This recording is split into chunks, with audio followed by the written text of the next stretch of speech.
What EOS is, it's a complete system and simple set of tools. It has a beginning, it has a middle, and it has an end. And we get to sequence tools and learnings into the company to help us get more traction and actually achieve the vision. Welcome to the Seven Figure Flipping Podcast, where we take you behind the scenes of wholesaling and house flipping businesses. The systems and automation that we discuss will help you build a real business instead of another job for yourself. From beginners to those doing hundreds of thousands a year, we go deep into the details and strategies that are working today. And now your host, Bill Allen. Hey everybody, welcome to the Seven Figure Flipping Podcast. This is Bill Allen, and today we're going down this leadership track. So what you guys heard is, we talked about some of the stuff from Flip Hacking Live, and we spent a lot of time at Flip Hacking Live talking about leadership. The podcast right before this, you heard Jocko, no one bigger and better in my mind in leadership, and be kind of a guide for me in leadership than his books, and getting to meet him for the week was really amazing to spend some time with him. So I was honored to bring him on the podcast. And now I'm even more excited to bring you the guest that I have today. And this is Dan Coleman. He's an EOS, so Entrepreneurial Operating System, EOS implementer, certified implementer. And he's also somebody that we just engaged in Blackjack Real Estate recently to be our EOS coach. So we needed help to run on EOS. We've been running on EOS for a while. If you guys listen to the podcast, I've talked about it. I've brought it up, and we wanted to go pure EOS. So we'll talk about that today. And so I figured it would be great as we go down this leadership path and building your company and running an actual company to bring Dan on and talk about some of his background, what he's done, and what he's done for us. So Dan, welcome. I'm really happy to have you. Thanks for taking the time to come on with me. Yeah, my pleasure, Bill. I was looking forward to this for the last couple of weeks. Thanks for having me. Absolutely. So, you've told me, I know a lot about you. We've spent some time together. We've been on multiple calls. You came down to Nashville to implement for us for our last quarterly meeting and get us going. So what I wanted to why don't you just share with everybody a little bit about your background, kind of Sure. How you found EOS, some of that stuff. I think your story is really cool. Sure, man. My pleasure. So I've been an entrepreneur all of my life. Unfortunately, I didn't wake up and smell those roses, Bill, till I was in my late 20s. So I spent most of my 20s piling up the college degrees thinking that's going to be my ticket. And finally got around and started my first business when I was about 28, 29 years old. And it was a holistic sports medicine clinic here in Southern California. And was fortunate enough to find a lot of success. So I was able to grow that to a small chain here in Southern California. And I ran it successfully for about 12 years before I decided to sell off the entity. So what I haven't shared with a lot of people is the real reason I sold off that company. And the real reason I sold off that company was I had hit the ceiling of growth and I didn't know how to break through. So this was my pre-EOS traction days, right? So we were finding success, we were growing, I was hiring people, I was opening clinics. And then everything kind of came to this screeching halt, and I was working too hard. I became growingly frustrated. All problems ran through me. I didn't have a system in place. I didn't have the right tools in place. And so frankly, I think a couple of the doctors that were working for me smelled my frustration, if you will. And so they approached me with a buyout opportunity, which I just leaped at. I just needed a break. I needed to clear my head, so I sold off that company. And after about 6 months of regrouping, I decided that I was going to go off and be an entrepreneur again. And so I went off into this kind of wonderful world of being an entrepreneur, where I experienced a couple of wins. So I was fortunate a couple more times, but also experienced a couple of Bill, what do you want to call them? Learning experiences, maybe? Sure. Yeah. Right? I've had a few of those. Okay, there you go. And I probably learned a lot more about myself in those learning experiences than I did in the wins. And about 7 years ago, I teamed up with a friend of mine, and we launched a business advisory and consulting effort or company. And it was in the healthcare space. And frankly, we got a lot of traction. It was awesome. We were making money. We were helping these companies. We were developing our own system until the Affordable Care Act showed up on the scene. And unfortunately, that changed our business model and compromised our clients.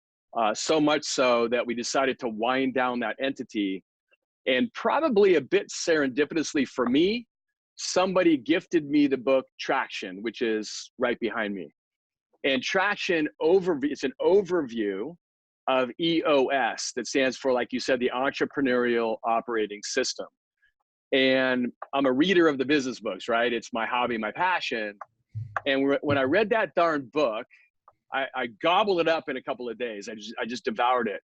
And when I read the book, I had a little bit of an epiphany, I call it an aha moment. And that aha moment, Bill, was that why am I trying to recreate the wheel or develop my own system to help other companies do better? This guy, and when I say this guy, I mean Gino Wickman, the founder of EOS. Gino has created the best wheel and system I've ever seen. Why don't I use this one? So I did, and I had an investment in another company at that time, and so I read the book and I said, I'm going to do this, right? This book is speaking to me. These tools are fantastic, and the way Gino pieced them together into a simple to use system. Notice that I didn't say always easy to use system, but simple to use. I said, let me do this. And so I self-implemented some of EOS into the company I had invested in. And frankly, it was great. And we found some success and the tools worked. And then I got more curious around EOS and what's deeper into besides just self-implementing EOS. And that was about the exact time that I sold off that company. And then I discovered that you can actually become trained and go out into the world and help other companies succeed by implementing EOS. So I joined EOS Worldwide. I love what they stand for and stood for, and we have a core value fit. So I went through the training, and this is about 4 years ago now. And so now I am out in the world helping other entrepreneurial companies do better by implementing EOS with them inside their organizations.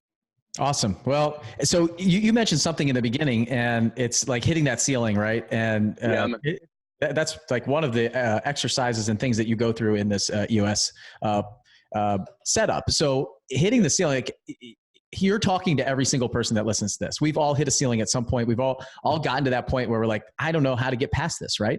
And so what I always see, just like we always talk about, we'll hit this kind of point in our growth that we need to do something else. So it's like, it also looks like a set of stairs, the way I look at it. At least when I look back on my business over the last like 5 years, I'm these stair steps where I'll go for a little while, I'll hit this kind of ceiling, and then I'll have to figure out how to bust through it. And so it's really cool to hear you hit that ceiling. You're basically like, I just don't know what to do. So I'm going to sell this company and go do something else. And that's what a lot of people do, or they get frustrated and they quit. Sometimes they just say like, hey, I can't do anymore. And I remember multiple times in my company, one was when Nate came in, I hit my ceiling and I was like, I could coast like this. We did $1.3 million that year. And I was working hard, but we could have continued to do that. I think as the market got tighter and it started to get more competitive, we probably would have started to decline a bit. But what I found was my staff wasn't feeling fulfilled. They weren't hitting the numbers that they wanted to hit. I was making money, but it just wasn't healthy. It wasn't healthy business. So I got to that point where I was like, I got to figure out something. And I was working more in the coaching company, working more in 7-figure flipping. And I realized that I wasn't giving them the time that they needed and stuff like that. So I had to find a solution. And then we're continuously hitting ceilings and busting through them now. And that's what I think is cool about this EOS system is they train you for that. Like it's built around that. Like we look for the ceiling and then how do we get through it? We make sure that we are watching for that and we can adjust to that growth. Yeah, that's right. And I'll just tack on a thought that I coach all of my teams, as do most implementers, to encourage them to build something called 3 legs of a stool. It's the philosophy is captured in a book that my friend wrote. It's called Optimized for Growth. And it's all about how probably if you're in business, you should fill out the 3 legs of a stool, which means the first leg is have as many coaches and advisors in your corner that you need, whether they're CPAs or lawyers or CEO coaches. So that would be the first leg. The second leg is be in a peer-to-peer network, whether it's 7-figure flipping or Vistage, there's a lot of peer-to-peer networks, but you cannot replace that shared experience, and you can see how other people broke through the ceiling that you're talking about, Bill. So that's the second leg. The third leg of the stool would be just run your company on a system. There's a number of systems out there. I've looked at most of them. EOS resonated with me. I think it's the simplest to use and it's the most holistic, but just choose an operating system and don't recreate the wheel yourself. And therefore, if you fill out these three legs of the stool, I think you're going to be better equipped to break through that ceiling. By the way, Bill, when it happens, because I promise you it will happen, hitting the ceiling personally or in business always happens. It's inevitable. Mm-hmm. So you might as well get yourself equipped and enabled to break through that ceiling every time that it happens. Yeah. And not have to wait too long to do it, right? Like not just keep going down the road. There's the next level to everything that you have. Like you can get past there and you just have to figure out how, or who can I bring into it? So the one thing that I say that I just pulled from what you just said, those three legs of the stools. So you got those coaches. And what I realized when I took over this company, this 7-figure flipping company recently, is we had these coaches, these like high level people that were helping new investors, brand new investors that were just getting started, and they couldn't resonate with us. We're doing 200 deals. They've never done a deal before. So I knew that peer-to-peer network was so important to have somebody who's been there like 3 months before you or is 3 months behind you, somebody that you can in my mind, I always see somebody like they're doing, those mud runs or Spartan races and stuff like that. Somebody's reaching up to ask for help and somebody's reaching down to pull them up. And so you got to have somebody there on each side of that person who's not like light years ahead of you. Because I realize I'm on these coaching calls and they're asking me questions and I have to ask my team because I haven't been in a house in 3 years. I haven't been on a phone call for lead intake in years and years and years. So who better to help those people than my staff and my team who are doing it right now? So that's what I realized that I needed to do. And we needed to figure out how to put people that were closer to where they are and let me be somebody who's going to help them with the CEO, COO relationship, with the finances. Like I'm the CFO of the company still, like figuring that stuff out, like looking at the net numbers and figuring out the big picture strategy, the stuff that I'm actually working on today. That's the peer-to-peers that I need to be talking to. Those are the people that I need to be coaching and helping, and not the people who are just trying to find their first deal. And being able to find the right people to help those folks was important in our program. So that's kind of how I just built it and split up our programs inside of this, because what I realized is I'm just not the guy that you should be talking to. Like I can talk to you about it all day. Believe me, I'll talk about it, but I'm not in the trenches like my staff is and the other people that are right there with you doing their first deal, their second deal, their third deal. So I think that, just like you said, that stuff is important, and everybody has a coach. I mean, we talked about it Flip Hacking Live in detail. Like everybody's the highest level performers have the most. Like Walter was talking about having a chiropractor and having like Karl Malone and John Stockton, guys that played in the NBA for some of the longest period of time on the dream team. These guys are eating right. They got chiropractors that come in. They got shooting coaches. They got dribbling coaches, passing coaches. And he's going, I don't need that. He played like a couple years in the NBA. That's why. Such a great story. Yeah. So, okay. So, and then you also talked about kind of these like this. You didn't say failure. You said learning experiences, right? Yeah, So Andy McFarland was my mentor when I joined 7-figure flipping like 4.5 years ago. And the first book that he gave me to read was Traction.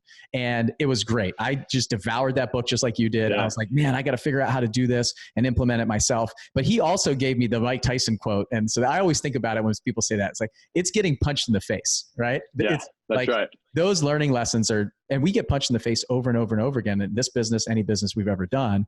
And that's just, it's in my mind, ingrained in my mind. Like, what do you do afterwards? That's the biggest thing. Like, what are you going to do? Are you going to get up?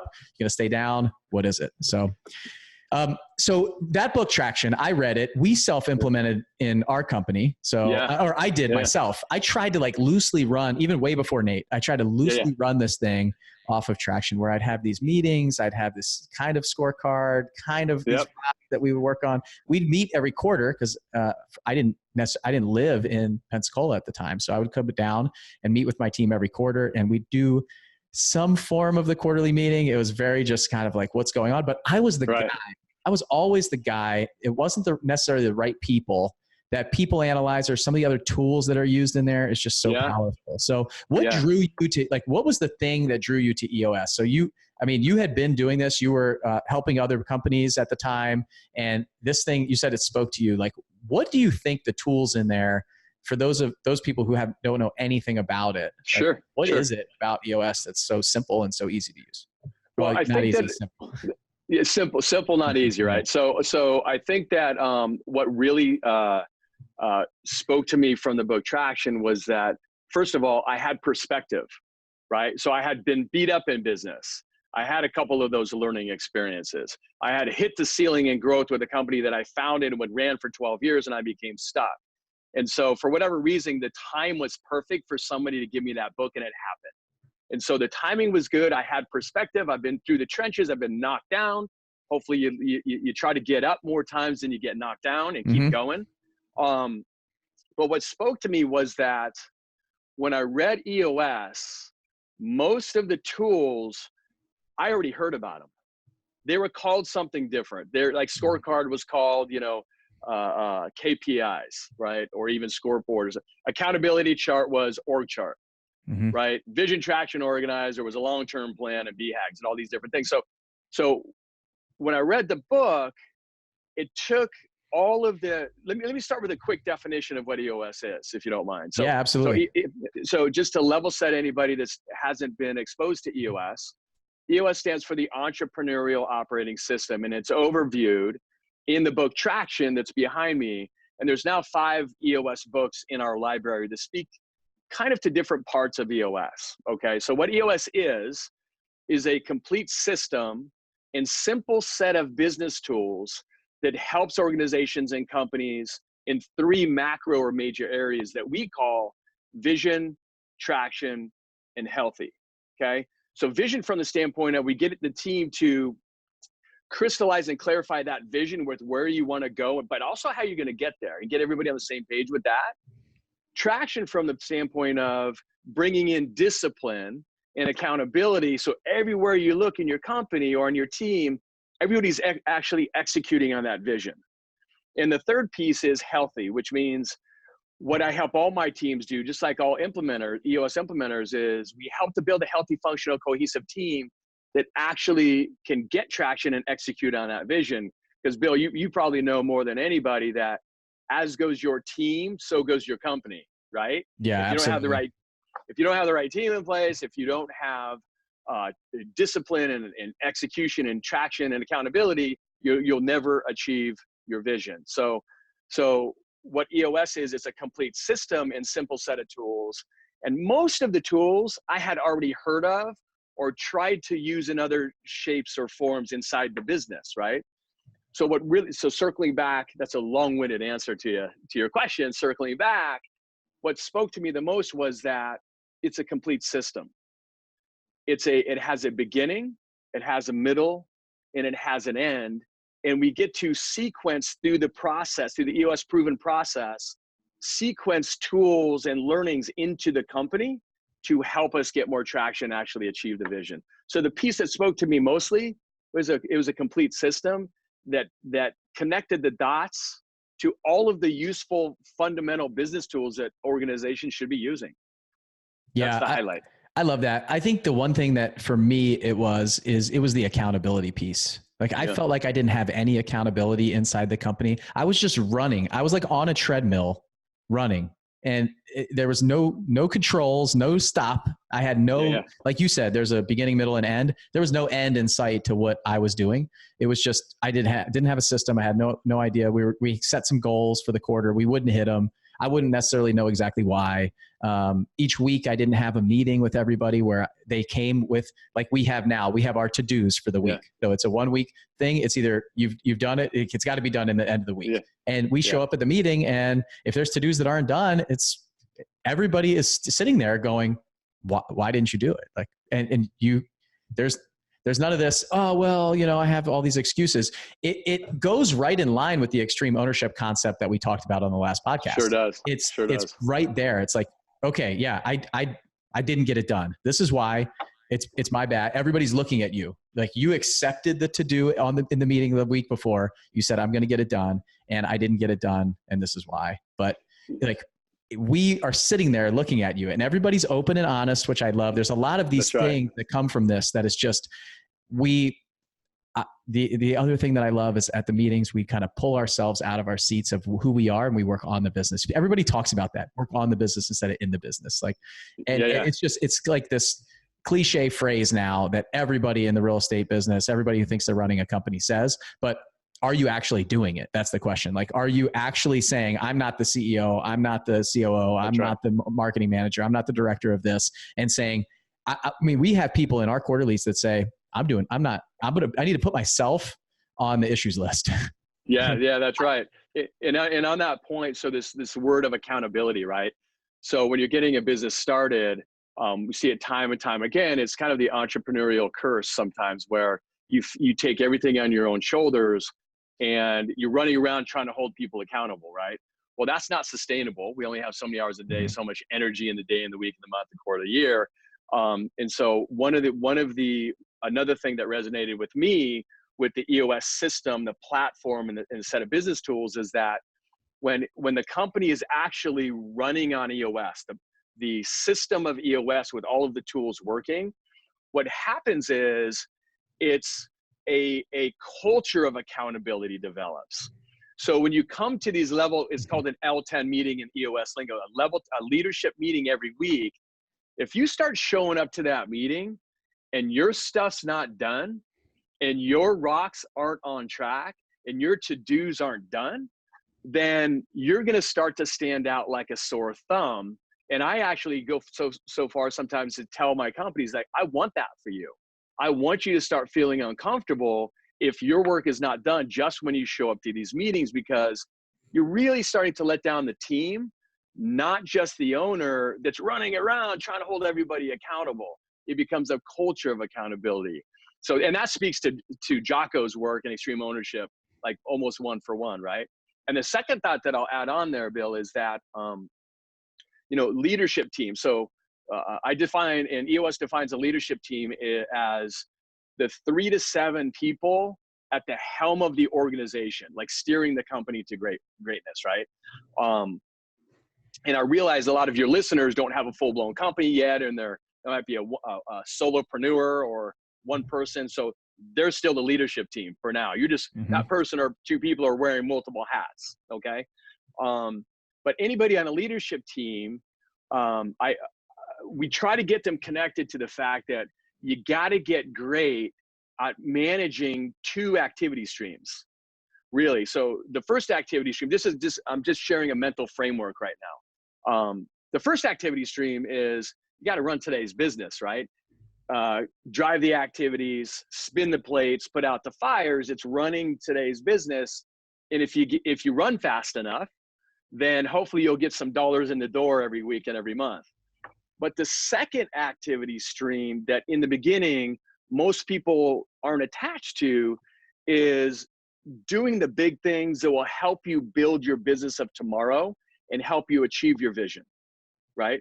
So in the beginning, I frequently or sometimes have teams that come back just in the beginning where they didn't get their biggest things done. They're called rocks in EOS, in the EOS world, which are the most important things, the big things we have to do every 90 days.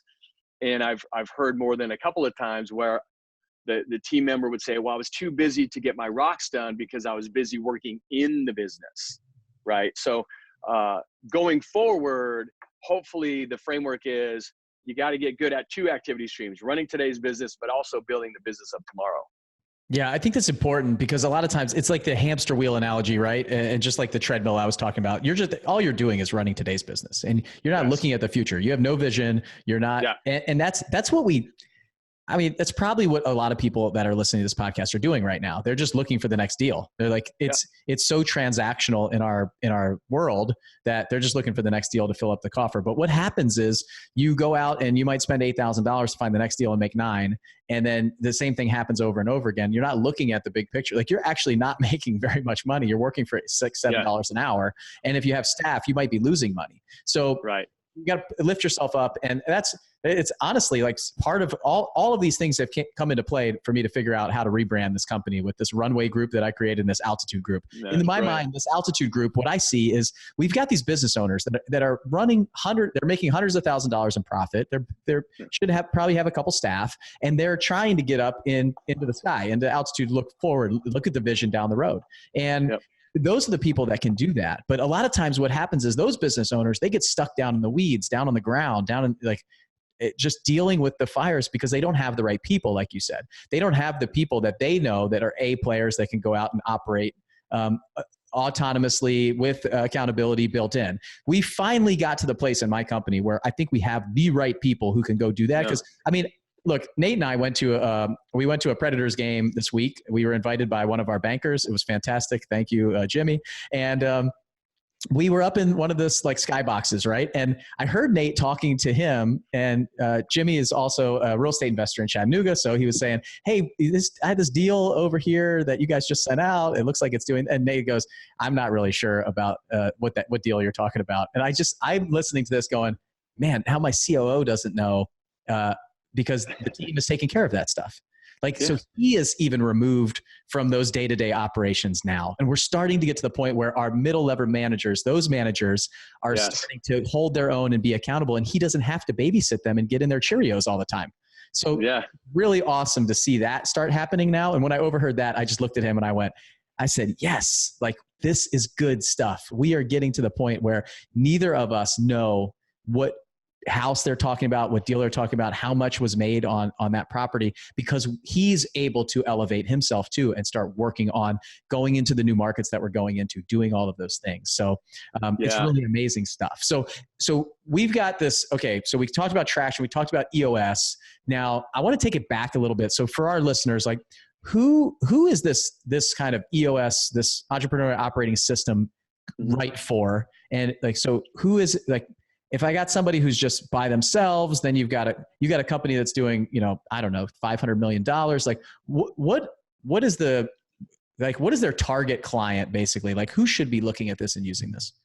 Sure. Let me frame it up like this. So first of all, essentially EOS, Gino Wickman has pieced together the useful, practical business tools that work.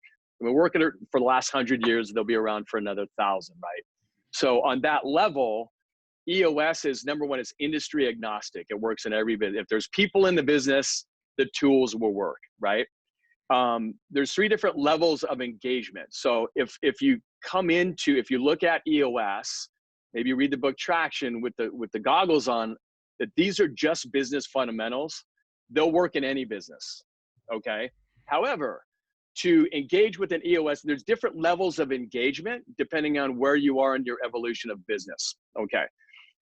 There's 3 different ways you can get more knowledge on EOS and start to get it into your business. The first way is simply read some of the books. There's 5 business books on EOS and try to figure it out yourself and start to do the best you can with implementing it into your organization or your company. The second, I kind of level up, would be to go to the EOS Worldwide website. It's actually eosworldwide.com.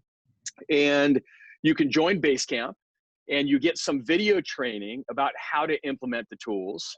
And I think it's like $500 a month. And you could go on there, and if you have the time, you could study it and implement on your own and become a self-implementer. And so that's one of the things that I did before I changed my journey and decided to become a certified EOS implementer. So I was a self-implementer. Or the next level up would be if you want to know what it's like to actually engage with an EOS implementer and you have a team and you're growing your company. By the way, the sweet spot or kind of target market to engage with an EOS implementer is probably 8 to 10 employees up to 250 employees is probably 80% of our target market. It doesn't mean you can't engage with an implementer if you're smaller or bigger than that, because some of our clients are smaller and bigger than that. Usually between $1 or $2 million in revenue up to $100 million in revenue.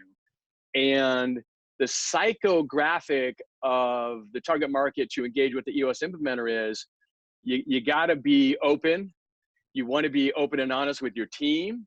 You got to be focused on growth, right? Ideally focused on growth. And you just want to do things better and break through a ceiling.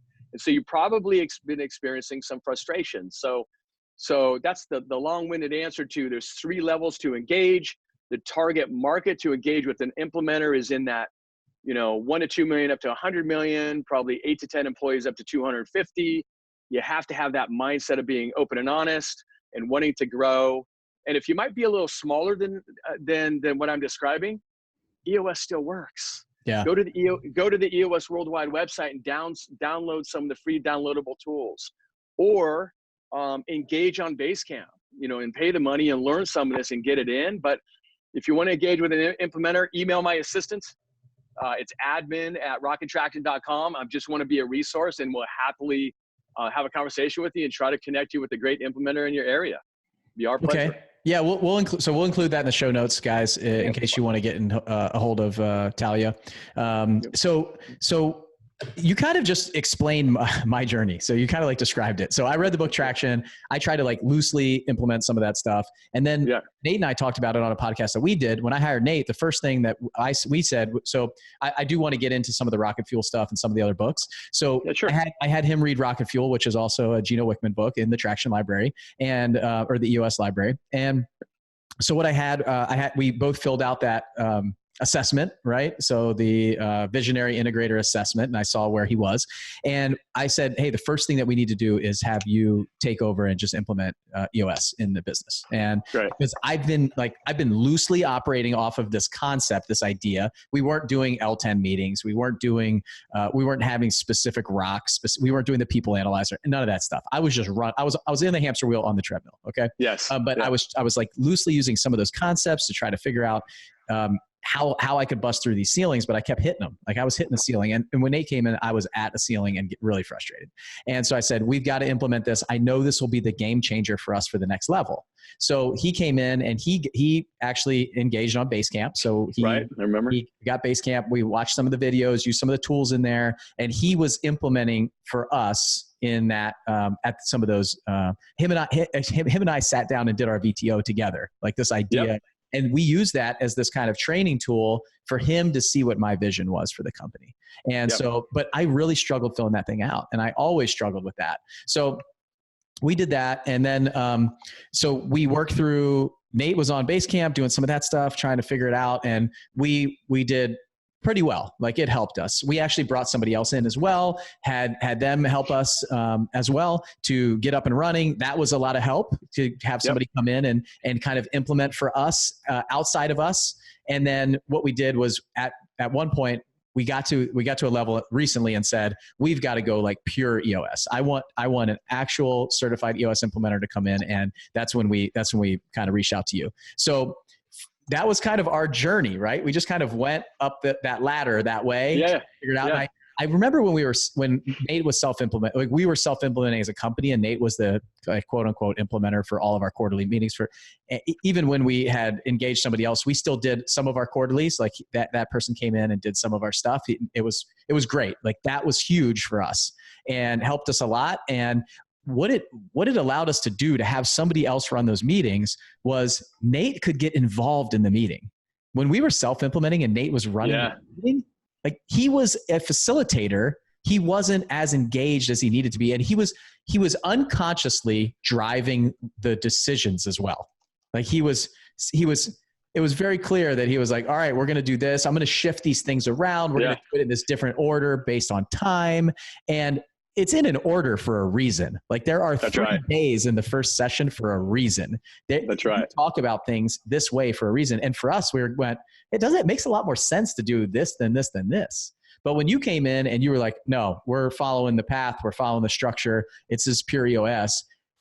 What we got out of that meeting with you was way different than anything we had gotten before, because we were following the path that was designed for us, even though we didn't think we honestly were so arrogant, it seems, in my mind, that we thought we knew better than the creator of this concept. And I was sorely mistaken, because what came out of that meeting with you, where it was, you weren't wholesaling and flipping houses. You didn't have a lot of background in real estate. You were just a business coach. And you were saying why are you guys doing that? What is that? Tell me more about that. Let me dig in here. And it was like this neutral third party that had just was listening to us and getting to know us as a team and going through the process the right way. And I read my 3-year picture on this podcast, and I also did it at Flip Hacking Live. And this is the first time that I feel like super confident. I mean, that flow, our purpose, cause, passion just kind of flowed out of me somehow at that meeting. Yeah, that's great. Changing lives one house at a time. I was just like, why don't we just say that? Like that's it. That's what we do. It was great. It was great. And it was just about being there in the process, in the moment where everybody was, getting, putting their input in, delivering value, and the managers and Nate were just able to be involved in it and not have to be the ones running the meeting. Yeah. So I would add on to that, Bill, that if you're going to engage with the US, if you like the book, if you download the tools, beware of the pitfall of starting to cherry pick what works for you, right? And then morphing and thinking, maybe there's a better way to do it. So some of the statistics around EOS, and apologies to EOS Worldwide if I don't get them exactly correct, but there's more than 7,500 companies running on EOS now, fully running on EOS. There's about thousands and thousands and thousands more companies that engage with some of the tools. So if you're going to look at it to ping off your story, just follow the process.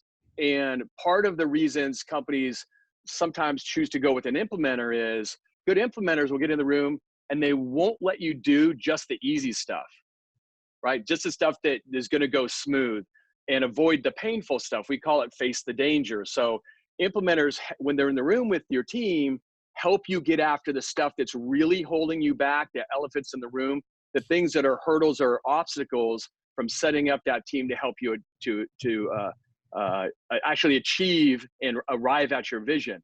And one more little nugget is that as entrepreneurs, right? I'm thinking that most people in your communities are entrepreneurs. I think it's a difference between deciding on what you could do versus what you should be doing, right? Because we all think we can do a lot of this stuff. And frankly, if you want to implement EOS into your own company, do it. You could probably do it, but is it the best use of your time? And only you can decide that. Yeah. And are you going to get to that level, right? Like the really where you're going to reach traction. So there's like 6 key components, right? Really where you're going to hit traction is getting to that certain level. And the interesting thing for me is I never really knew where we were, like we're taking a pulse off of no baseline as an engineer. And when I'm doing experiments in science and everything like that, like we're comparing results based on like some sort of hypothesis or something that we've created or previous experiment or things like that. And the litmus test just doesn't exist because we're going, man, how are we doing? I don't know. It seems like we're doing pretty good. But it was working. It was working, right, Bill? It was working. Yeah, it was working. But absolutely, it was working. But there were some things that weren't working. So, and what I saw was every quarter, I feel like we are just busting through the next level, right? We want to go to the next level. And what I saw when I talked to you is you were the clear path to the next level for us. Like the companies that you had worked with, the level of success that you've had, and the basically like the amount of time that you have spent doing this and how well you've done in the industry inside of EOS. For me, that was the attractor there. So I knew that if we were going to get to 80% strong, 90% strong, you are focused as another entrepreneur effectively inside of EOS on becoming the best EOS implementer out there. Like that's what I got from you. And if I want to become the best company running EOS, I want to engage the best implementer out there too, who is driven, like you're driven, like I'm driven to do more in real estate. You're driven to make your companies more successful. So when I saw that, I saw your drive to make companies more successful, that you got the wheel. I don't need to reinvent it. I want to just latch onto your wheel and say, hey, you want to come in and make my company as successful as possible? Come on, man. Come on in. Because we have very, very similar core values. We have very similar ways of thinking. And I know you don't get on airplanes to go fly out to companies. So I was like, hey, this is challenge accepted. How can I get a top EOS implementer to come out to Nashville and implement for my company? And so that I saw that, and that's kind of what I want to get across here is, if this is one of my coaches now, like one of the people that are in my world, like you said, CPA, law firms, EOS coach, like what are all of you guys doing to better yourself out there? Like if you're running a company, what is your plan? Like if you want to bust through the ceiling, what is it? If you want to level up to the next level and keep going and keep going, and keep going. It doesn't have to be EOS. I'm just putting this on the podcast, bringing Dan on to say there's a lot of companies that we work with that are really big and they want to get bigger. And in order to get bigger, like you said, you got to run on a system.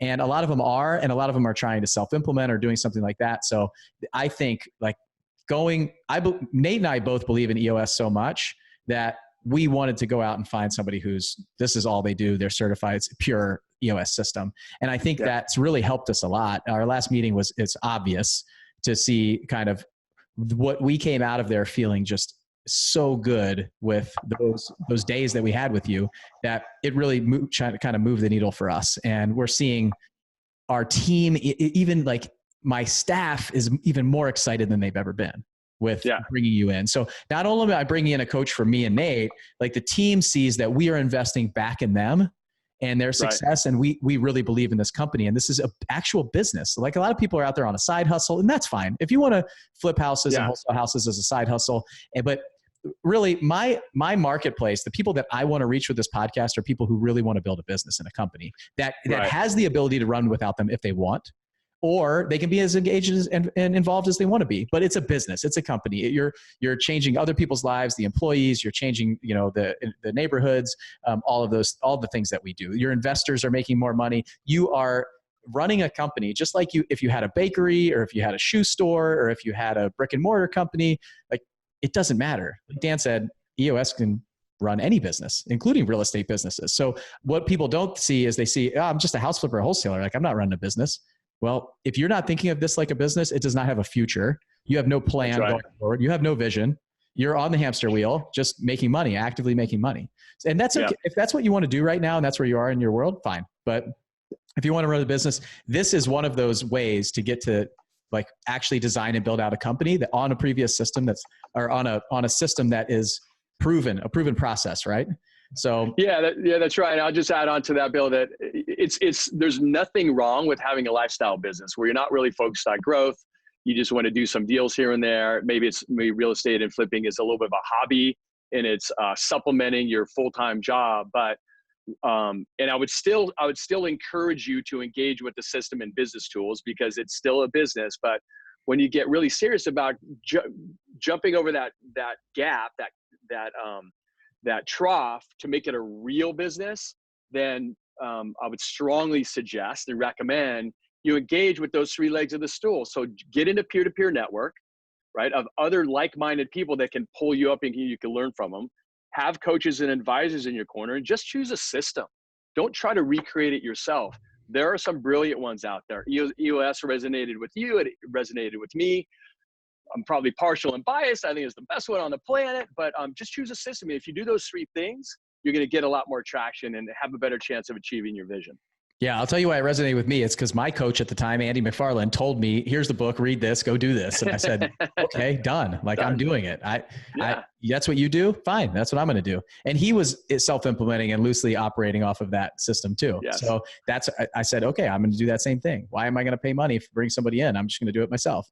And that's what we do all the time. I mean, if you're a Flip Hacking Live, you heard it. I talked about this Dan Sullivan idea of the who, not the how. Like we always just try to figure it out and do it ourselves. Like you said, Dan, it might not be the best use of your time to self-implement. Like how much are you paying yourself minimum wage to self-implement for a company that you could be making tens of, or hundreds of thousands of dollars doing the things that you know how to do best, and you bring in the expert who knows what they know. They already know how to do it. Why do you need to learn how to do it when you can find the who that already knows how to do it? You don't need to find the how.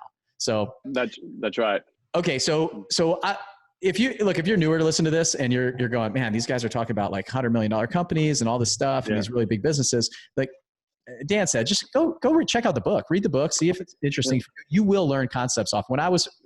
Andy gave me that book when I was on my own. I was a one-man show. I had just hired Dee Dee, my first lead intake manager. And I just worked through some of that, some of those ideas and concepts in my mind. Just, it was more of like a vision for where I want to get to than it was what I needed right now. And that's okay. Yeah. So you might not need this podcast right now, but it's going into your head, you're listening to it, and you can pull from it in the future when you get to that point where you have 3 to 5 employees and you go, hey, what was that system that Bill was talking about on the podcast? Yeah. What was that book? I'm ready to read this right now. So, so let's go back to like these books. So we got some books in the portfolio, right? For Gino Wickman and Traction and EOS. So what are they? What are the books that they have? And then who would you recommend, kind of, where should they start to read that? And then I'll kind of tell the story of where I started maybe. Sure. So there's 5 books in the EOS library at this point. So Traction is the overview of EOS, the operation, the Entrepreneurial Operating System. So that's always a great place to start. You can start anywhere you want. They're not sequenced in any way, shape, or form, but that's a great way to get an overview. Another one of the books is Get a Grip, and Get a Grip was co-authored with the former visionary of EOS, with Gino Wickman and Mike Payton. And that's that book tells a fictitious tale of a company that is growing, finding success, then hits that ceiling of growth, and how they break through. They actually engage with an EOS implementer, and how they implement the system and tools, and how they break through that ceiling. The next book is called Rocket Fuel. And Rocket Fuel, okay, you read it with Nate. Rocket Fuel speaks to the power and the opportunity and the potential of getting the relationship to be world-class between your visionary and your integrator. And if you can do that, so you were the visionary and integrator, sitting in both seats before Nate came on board.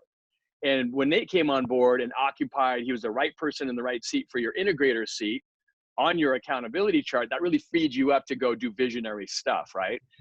And so the Rocket Fuel book is all about how do you maximize that relationship when you have a visionary integrator kind of dynamic duo inside your organization, okay?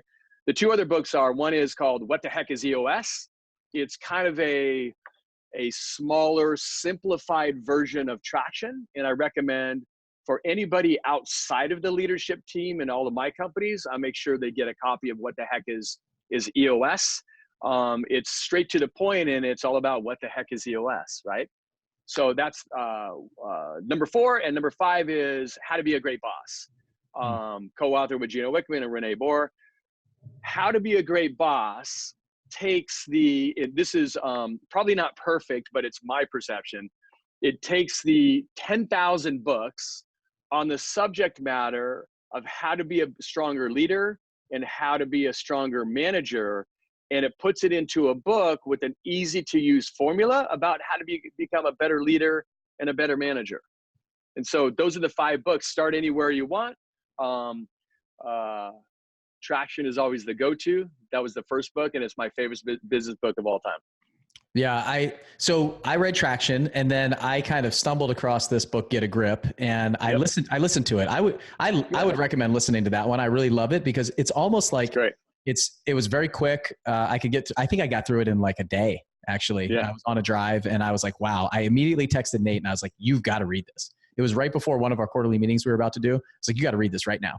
And he read it and he was like, whoa, this is great. Cause it tells the story of another company going through I was sitting here going, I'm listening to it going, that's us. That's us. This is me. Yes. This is me. I'm right here. Yeah. I'm like halfway through the book. That's where I am. And so it was really cool to kind of see that. And it's almost like the practical application of that in a fictitious company. And that's what I really enjoyed listening to, because I reached out to Nate and I was like, dude, we need to do this. We were self-implementing at that time. I was like, we should do this part. This is, look how powerful it was for this company. And we had already read Rocket Fuel. So we read Traction, then we read Rocket Fuel because we were at the point, the visionary integrator, bringing in an integrator, and then Get a Grip. And so then What the Heck is EOS? We just bought for all of our team right after you came. We bought it for everybody else that is not on the leadership team. So we bought a lot of copies of that. And then How to Be a Great Boss. Obviously, I'm in the middle of reading that because you brought it for me. So, so there's some great stuff. I'm almost complete with the series right now. And each one of them brings something different to the table for me. So really, really good stuff. Right.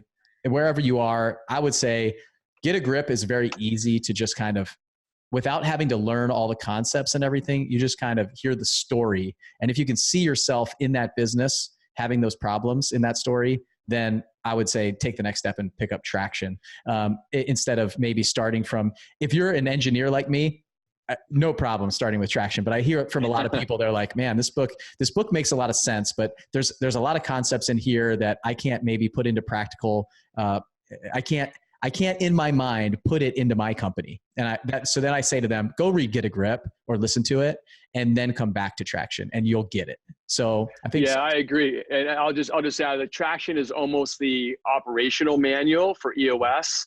It's the, instructions and overview of the tools in the system and piecing them together. Get a Grip provides context, right? So traction kind of tells you what to do, and Get a Grip shows you how it can be done with the fictitious tale of a company that goes through the trials and tribulations of growing, hitting the ceiling, implementing a system, and breaking through that ceiling and becoming more of a self-managing company. So good input there.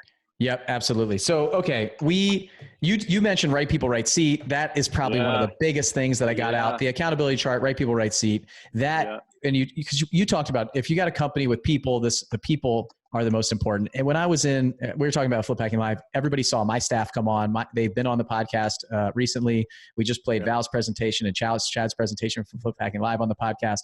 And you got to meet everybody. And those people that we have, they are the system. We talk about systems and in like this podcast, everything that we do, you got to have these systems. You got to build in these systems. The right people in the right seats is hands down the best system that you could possibly have in your business. So that's what's really powerful here. Is it is this operating system, but it's also a way to build out your company and analyze the people that you have and build the core values, and all of this stuff comes into play. Basically, everything we talked about at Flip Hacking Live, if you were there, it almost is like piece by piece from this. You saw all my staff up on stage doing presentations, or if you're a VIP, you heard them in the question and answer, or if you networked with them during the event. We have been able to build this culture, this core values inside the company because we operate on the system, and people were weeding themselves out, and the right people were saying, yes, I like this. And now that we have this, 1 year, 3 year, 7 year picture that we created with you, it's like, now I can really see how we bring in the right people and we keep the right people, and we're developing the future leaders of this company. It's always been in the back of my mind, and Nate and I have been talking about that and doing it. But now I feel like we have the tools that we need to present to them when the A player shows up. Where before it was like, do you like me? Do you think that I can lead you? Like I had to carry everything on my shoulders and be the leader for them and cast the vision for them. And then if we had the wrong people in there, then we've had some people come in that may have been A players that left because we had maybe some B players or some people who were and potentially the right people in the wrong seat or the wrong people in the right seat. Like we had all of those people. So now it's really cool that is it. Like that I think is the game changer in business. When you can attract the right people, you can build up the right people, and you can motivate them and hold them accountable. And like you said, they start holding themselves accountable. You don't even have to. We're not micromanaging anybody. They're going, my team or my staff, or they're hiring and they're training their own people now. It's really cool to see. Yeah, that's right. And I just have to share this, okay? Because I was at Flip Hacking Live for a couple of days. And a little bit of context first, and then my experience that I had at your awesome conference. First is that in the EOS toolbox, there's 20 EOS powerful tools to help businesses go better, right? One of the fundamental, probably most important tools, I always say the root of all evil is in the accountability chart. And just for some context, accountability chart is an org chart on steroids. And we call it accountability chart because it brings in singular accountability for who is accountable for what. So when something gets messed up or something's not going well, we know exactly who's accountable for that, right? And building an accountability chart, a couple of high level rules, just for some context, is you got to create the right structure for your organization to get to the next level. Okay, it's the right structure first, and then get really clear about all the roles and all of the seats in your accountability chart. And then we start to consider do we have the right people in the right seats? And this is where I want to share. So right people, right seats means a couple of different things. So you got to have the right structure and accountability chart first, right, for your company. But right people means a core value fit. And a core value fit means, do you have your core values as an organization really dialed in so that when you perpetuate those core values, you build a company culture centered around those core values? And it creates a couple of effects. The first thing that it creates is the people that might be in your company or in your ecosystem now that aren't a core value fit, they'll probably start to feel out of place and more comfortably exit, right? And frankly, you want that. And the other effect that it creates is people will want to come be part of that community or part of your organization. People that when they show up, it's like, wow, this is, these are my people. This is, I have a core value fit with these people in the room. So I do that for all my companies, EOS implementers, help you to get your core values dialed in. And then when you perpetuate that, you build this culture around your core values. Okay. So right people, right seats means, are they in the right seat on your accountability chart, doing the right things, being accountable, and have the skill sets to do that? So having right people, core value fit in the right seats is critical to getting to the next level. Okay, so there's the EOS context, right? So here's my experience. Bill, I gotta tell you, I've been to a lot of conferences, and when I left your conference, and I shared this with you, and I shared this with Nate, the single thing that stuck with me was the culture, the core values of people in that room. It was kind of like a love fest, if I can say that. It's, wow, these people are walking the talk, and the core values are so strong in the room. I've been to a lot of conferences. That's not always the case. That's hard to pull off. So congratulations to you. And I couldn't be more, I was so happy to be there and to have that experience. Forget about, your world-class speakers and Jocko and your content and everybody up on stage. It was the culture that I left with, that it was like, wow, that's the game changer right there. That's the magic. If you could get your core values and your culture right, get the right people in the right seats, I think the sky's the limit. So congratulations, my friend. Well, I appreciate that. And I really do. Thank you very much. I really do feel like this has been years and years of putting ourselves out there, being authentic, being who we are, and then really attracting the right people and like you said, you kind of like deflect the people who don't want to be a part of it. It's just, that's in my mind, that's all this event was about, is just being like authentic up on stage, telling some stories about me and other people, and delivering as much content and value as humanly possible in 3 days, where people just leave better than they came. And if we leave better than they came, then we were successful. We did what we needed to do. And then they choose whether they want to walk on this path with us if they're ready. And this wasn't we have a mastermind group. We have 2 different groups, and it wasn't you have to join us, you have to be in this. It's, hey, do you see yourself fitting in here? And in fact, even on stage, I said, look, if you're going to take all of your money and put it into this mastermind group and have nothing, this is not the right time for you. Go make some more money and come back next year and join us next year. When the time's right, you'll know. And I don't want somebody who needs to, do a deal in the first month to pay for the rest of the year with us. That's not the decision to make to come with us. So you said something that resonated with me massively. You said they want to be a part of it. Like when you put your kind of core values out there, other people want to be a part of it. Well, I always said that. Even when I started the company, I remember in my quarterly meetings when it was just me in Pensacola, and it's me and like 3 people. And I said, guys, I want this to be a company where people are knocking on the door to get in and want to get a job, but they can't because we're full. We're full to capacity. But what I wasn't doing then, so I said that over and over, every quarter I said that. What I wasn't doing is I didn't have my core values. I didn't have my 3-year, 5-year, 10-year picture. It wasn't crystal clear to me. My vision was not documented on paper. The VTO wasn't strong. So what we weren't doing is we weren't exuding that. Like that wasn't being sent out to the world so that people would be attracted to it. But I always said that's what I wanted. I just didn't know how to get there. Right. So now I do. Like after this time that we spent together, I really feel like now I'm more confident than ever that people are going to hear us on this podcast. They're going to hear my staff. They're going to be getting trained by my staff. I'm going to get emails like, hey, are you hiring? Are you looking for anybody? Do you need help? Yeah. Like, what can I want to be a part of this. And that's what I saw at Flip Hacking Live is my staff on stage, Nate, like me, everybody. It's just basically sending our vibe out to the 650 people that were there and seeing people say, I want to be a part of this. I really love what you guys are doing. And that was really, to me, was you were responsible for some of that with our days together in Nashville. So thank you too for like really like, it was like the nail in the coffin for me to say, okay, I'm going the right direction. Because 3 months ago or 4 months ago when I bought this company, I was not like, I had sleepless nights. I was up, I was sleeping 3 hours, waking up at 2:30 in the morning and just working in here on where I want to go and the vision that I want to take this thing. And I wasn't sure. Like I wasn't sure. I knew this event was going to solidify it for us. So, you know, with help from you, with help from everybody else, the staff, all the team, all the speakers, everybody that came together and just put on probably like hands down the best conference I've ever been to too, of course. Oh, it was awesome. Yeah. But it was really incredible to see. I've never seen energy go up over 3 days. I've always seen it come down.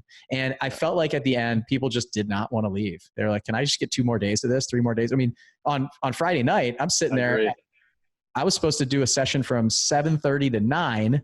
We went till 9:40. And then I was sitting there till 11 o'clock answering questions, shaking hands, taking photos and stuff like that. And I was like, I got to be up in the morning to start this all over again. Are you guys tired? Like it's 11 o'clock at night. You've been here since 8 a.m. What are you doing? Yeah, awesome. That was cool. That is so awesome. Yeah. So just to really drive the point home about this, the core values is if you get your core values right, it's going to attract those people. So your core values attracted me, right? I said, yes, I think we're a core value fit. But not only if you don't have a full-blown organization and you're not doing this work full time, even if you're just a hobbyist or you're flipping homes or doing investments, occasionally you still have a full-time job, you're thinking about starting to scale and take it more seriously, I would strongly recommend, putting some thought into what your core values are as a person, so that your first hire, the first person you want to partner up with, whether it's a virtual assistant or somebody who's going to be out there meeting with potential, finding deals for you or whatever it is, have a discussion and try to get in as much alignment as possible around, are you guys aligned with your core values? Because if you're not, the relationship will probably be short term and you won't be able to retain them. And then you just have this turning machine where you have to keep, hiring different people. So that's my recommendation. I agree. I think that's the number one thing. And that's why we spent so much time on it at the event. I was talking we mentioned it over and over, and you guys heard on the last podcast with Jocko, extreme ownership is one of my core values now. Right. And we had to put it in. Like we were operating off of, that was like the field manual. Extreme Ownership book was like the field manual of the company between me and Nate for a long time, even that's right. In addition with EOS. But those kind of concepts, those laws of combat that we talked about on the last podcast, that is to me what we had to have. Like it's anyway, core values, that if you take one thing away from this, that should be it. Obviously, EOS is a fantastic tool. It's a fantastic system to operate on. And, but the core values, like if you're not ready for that, you absolutely have to know that, because that's what I didn't realize. That's what I found. There were people violating some of those core values of mine. And that's why I couldn't pinpoint what was wrong. Like what was going on. So, all right, we could do this for 2 more hours. Like we could talk about all the other parts of EOS, all the other things. Anytime we mention another kind of tool, we're going to go down another rabbit trail on what it is and what it's done and tell stories. So I'd like, in wrapping this up, sure. Let's say you mentioned some different ways of different people that were that are at a different kind of time and area. If it's just one person to pick up the book and read it, if they want to find out more but they're not ready for an implementer, go to eosworldwide.com and look at the kind of toolbox that they have there. And then the other option is to kind of like email your assistant to find an implementer if they're ready for that. So that's right. You just want to wrap up like how they can, what that email address was again, and how they should get in contact with you. that way? Yeah, sure. You got it. Just to recap. So if you're curious, buy the books, start reading the books, see what resonates with you. That's a great place to start. Start implementing tools depending on the size of your organization. If you're a one-man band so far, if you've got, 5, 10, 15, 20 people, that's one way to do it. And the next level is you can engage in the EOS Worldwide website, and there's an opportunity there to join the monthly platform. It's called Basecamp, and you get access to some of our video trainings about how to do this. So if you have the bandwidth capacity and you want to do it that way and you just want to figure it out, that's another opportunity. But if you're probably a little bit bigger of an organization, you're doing a lot of deals, you're starting to build out your team, and you want to see what it's like to engage with a professional or certified EOS implementer that has gone through the training, that is only doing this work and is more of a specialist with just helping companies go bigger, better, faster, and help you get more out of your company, then just email my assistant. Let us know a few things around where are you, like how big is your team maybe, and then where are you geographically in the United States. And between me and my assistant, we'll sit down and try to find a right fit EOS implementer and connect you to with somebody in your area that serves your area. And you guys can have a great conversation around what that would actually look like to engage with a certified or professional EOS implementer. Oh, and that my assistant's email address is admin@rockettraction.com. Okay. Our website is rockettraction.com, but that's her email. Cool. Rockettraction.com. And guys, I'm just going to jump in here. Don't email Dan unless you're ready for that. Okay. And when you're ready for that, you know when you're ready for that. Thanks. So this is like our high level altitude people, our 7-figure club type clients, the people who are doing, $1 million in profit or so a year. So, in there, maybe even you're doing 500,000 and up, where you got a team, you're ready for this. It's an investment in your business. Please don't waste their time with questions about the book or things like that. If you want to say thank you, maybe that's fine, but what I don't want is every single person listening to this podcast, just bombard them with emails. He was nice enough to give out the email address of his assistant. Please don't bury her in emails. Thank you. When you're ready for it, you can do it. I know what happens on these things. People will ask you like simple questions or, hey, what was the name of that book again? And things like that. If you guys have questions about that stuff, you can send it to us. But please, obviously respect Dan's time. His time is valuable. So okay. Just one last little piece. So just to recap, if you're ready, email my assistant, but all of these resources are at the eosworldwide.com website. Free downloadable tools, access to Basecamp. Feel free to go there. Yeah. And if you're ready, email Talina. Yeah. And Dan, the cool thing that I talked to Dan about is he's interested in helping our clients, the people who are high level that are looking for an implementer, to find the right one in your area. So that's kind of the help that you would get there. So you can go, the thing is, when we were going to look for a pure EOS consultant, we had to go through we did interviews. We weren't sure if we wanted somebody local or somebody far away. We looked at lots of different people, and it's a bit overwhelming. I'll tell you that. So it's really nice to have Dan as a resource if you're ready to find somebody that could be in your area or somebody that might fit with you really well. Then the fact that he's willing to do that is awesome. So thank you, Dan, for that. You're welcome. You guys have heard, we're kind of going through this leadership path, right? Jocko, now Dan, and then coming up, we're going to be talking about a little bit more leadership, kind of the CEO, COO relationship type stuff. And I've said it in the past, and Nate and I are going to do an event in December. So we mentioned it before Flip Hacking Live, but we're going to do an event for some of the people, just like the people Dan are talking about, who are ready for EOS, the higher level folks who either have the visionary integrator relationship right now, so they have an integrator, so you have a COO in your company, or you're ready to hire one like right now, like you need one. You might be listening to this podcast going, oh my gosh, like this is exactly what I need. I need EOS. I need an implementer. I'm on the hamster wheel. We're doing, $500,000, $1 million a year. I'm ready for this implementer to come in. So if that's you, if you're ready, you've got a business that's operating, you've got multiple people, you're ready to hire a COO, or you have a COO. Nate and I are doing our first CEO COO event in December. It's December 6th and 7th. It's going to be in Nashville, and we're going to spend time. We're still working on the entire plan, but the first day is going to be a lot around who should I hire, when should I hire the COO, what should I pay them, what does it look like, what does that job entail? what are some of the pitfalls and downfalls that Nate and I saw as he came in, and what are some things that you guys can shortcut the learning process? So what did we see that we didn't expect? What did we expect and we didn't see? All of the lessons learned that we have. And then the second day, we're going to spend time on kind of building out your team. Who are you looking for? Who should you hire? When should you hire them? What does the structure look like? What's the interview process? Because we know that that is the number one thing to growing and building this business. Just like we talked about, the right people, the right seats, having that proper accountability chart. And we'll work through, it's going to be a small event. There's not a ton of people that are coming.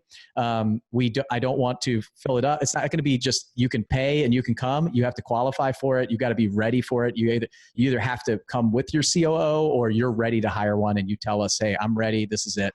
It's not about, for me, it's not about taking people's money for this event. This event is pennies on the dollar for what it's going to cost you to hire, train, and bring on a COO, the wrong COO, right? You bring on the right one the first time, it's a game changer. You bring on the wrong one, it could be very, very expensive for your time and everything else. So we want to figure out a way. This is our first one. We're going to get going with it. And if it's successful, we're going to continue to do it. And so our 7-figure club members. So if you're a 7-figure club, so if you hit $1 million or more in profit for the last year, you've got a 7-figure club award. You're in our mastermind group. Then you guys, you're coming to this event. So the 7-figure altitude members, if you guys are ready for this and you're listening to this and you're at a level where you're ready to hire a COO and you don't just want to come to another meeting, then you guys are going to get a great discount on this event. And if you're not in our mastermind groups or you're not part of our programs or anything like that, you can still come. This is the one event outside of Flip Hacking Live that is open to you guys too. So anybody can come to this. So if you guys are hearing this and you're ready to go, you can send us an email, info@houseflippinghq.com. Just put CEO, COO event in the subject line, and then I'll respond to your email and we'll get you the application to set up. And Nate and I will review it and make sure that it's right for you. Again, we're only opening this up to people who it's right for. It's going to be on Broadway, downtown Nashville. We got a great location, and we don't have a huge room. It's not going to be a ton of people, but if you have a COO, you can bring your COO. So there's the cost is for 2 people, so the CEO and COO. If you don't have one, you can come on your own. It's fine. So we'll have a little bit more details on it, website and stuff like that I'll share with you guys. But and if you're coming to this event, read Rocket Fuel before you come, because I want you to be in that mindset and have that idea. And if you're in this position and you're not coming and you're ready to hire a COO, but you're like, this is not for me, the dates don't work, go read Rocket Fuel right now. Trust me, read it. It's a great book. It's phenomenal about this relationship. And it's what I think really helped Nate and I kind of solidify what we did ahead of time. So, all right, Dan, hey, thanks for coming on. I really appreciate it. I know it was a long podcast, but I think honestly, I could talk for another hour on this stuff. It's so cool. I love it. Yeah, fun stuff. Thanks for having me, man. I really appreciate it. You're welcome. All right, guys, we'll see you on the next one. I hope you guys enjoyed that podcast with Dan Coleman, our EOS coach at Blackjack. And we just brought him in recently. We did our first event with him. It was fantastic. Just a phenomenal guy all around. We got a ton from that event. It was amazing. So I wanted to jump on at the end here, and we whipped up a website really quickly after that podcast to send you guys to for the CEO COO event that we're doing in December 6th and 7th here in Nashville with Nate and myself. So it's -2live.com, -2live.com.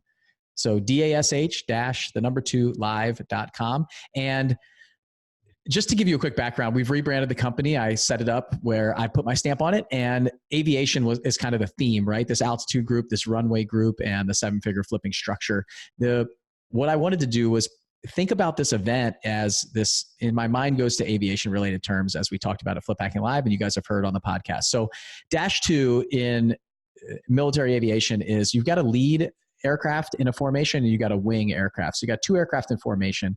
The lead aircraft is called lead and the wingman is called -2. So we say, and let's just assume you have 4 or 5 different aircraft in the formation as well. There would be -3, -4, -5, and go on and on and on. So -2 is like the next man up. Anything happens to the lead aircraft goes down, lead aircraft goes lost comms, things like that happen. Then -2 is kind of that next up to take over. And the same thing happens in our company. If the CEO is not available, the CEO is not there, then the COO is the next in command, the next in charge. And we look at it in a military structure. You have the commanding officer and you got the executive officer. So lots of different things in my mind from the military standpoint. But we decided to call this event -2, the -2 event. So -2live.com, you guys can go there, and it's the number 2, not written out, TWO, so -2live.com.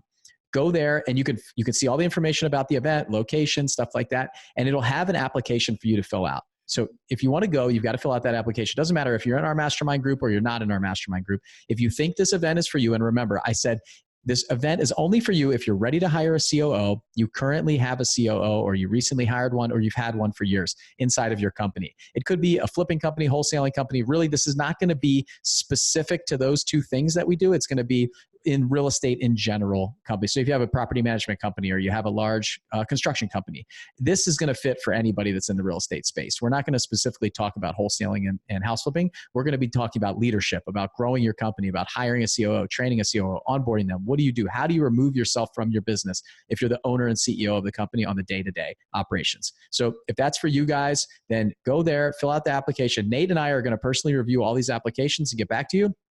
And we're going to make sure that this thing's not going to get huge. We're going to, our mastermind members are going to have first shot at it. And then we've got some people, if you're outside the mastermind, you're not in 7-figure altitude, you're not in the 7-figure club, that's fine. You can still apply for this. You can still come to this event, and no problem. So fill out the application on -2live.com. Fill out that application. We'll get it and we'll be in touch with you guys. So that's the way to go. If you want to send us an email, you have some questions, info@houseflippinghq will work, but preferably go to -2live.com and check it out. We'll have some information on there. We'll have the application. We'll have all that stuff. So it should answer all your questions. Okay. I'll see you on the next podcast.